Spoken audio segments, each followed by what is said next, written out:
So I just wanted to hop on here and wish you guys the best of luck today. I really hope you get the grades that you want. Just in terms of some practical things to bear in mind, for English, the only grade that you technically need to get is a grade 4 in English language. That is the most important thing. Everything above that is a bonus. If your sixth form or college has entry requirements that you end up missing by a few marks, try not to panic too much. It is well worth reaching out to them and asking if they'll still accept you, because there's a chance that they may do. If you're looking for the grade boundaries, I've linked the GCSE ones in the link in my bio. A lot of people end up messaging me about remarks, or that now they're called reviews of marking, because they're not actually proper remarks, they just review the marking. First thing to bear in mind is your grade can go down as well as up. It's not always just going to be up, it could go down, and I do know people whose grades have gone down, so just watch out for that. You do have to pay for the review of the marking. I believe you get the money back if the grade does change, but in the majority of cases the grade doesn't change, so it is well worth being prepared to part with that money if you do choose to go ahead with it. You have to pay per paper to have it reviewed, so ideally you want to try and get the papers back so you can decide which papers are the best ones to put forward for a review of the marking. You should be able to request your papers back free of charge. Some schools have started to charge like an admin fee for this,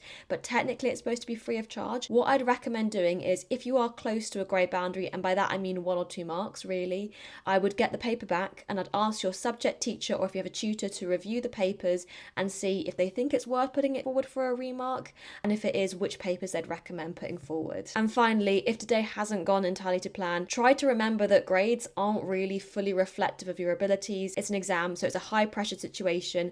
Most people's results vary quite a bit depending on the questions that they get, how they found those questions, how they were feeling on the day. There are so many factors that go into it. So if you get a grade that you're not happy with, don't take it as a sign that you're not good at that subject. It was just probably that day or that exam. If you're passionate about something, you can make it work. So don't be too harsh on yourself today, and I wish you the best of luck. If you have any questions, do let me know in the comments below.